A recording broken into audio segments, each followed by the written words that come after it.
తన arrest అక్రమమని Delhi CM Arvind Kejriwal వేసిన పిటిషన్ను ఢిల్లీ హైకోర్టు ఇవాళ విచారించింది. కేజ్రీవాల్ వేసిన పిటిషన్పై 7 రోజుల్లో కౌంటర్ వేయాలని కోర్టు సీబీఐకి నోటీసులు జారీ చేసింది. పిటిషన్ విచారణను జూలై 17కు వాయిదా వేసింది.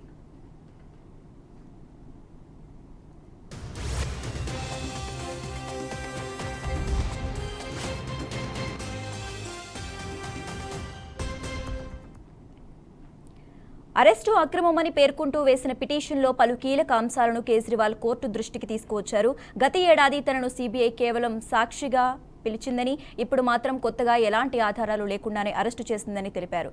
ఛార్జ్షీట్లో పేర్కొన్న అంశాలనే సీబీఐ మళ్లీ రిపీట్ చేసిందని కోర్టు దృష్టికి తీసుకువచ్చారు.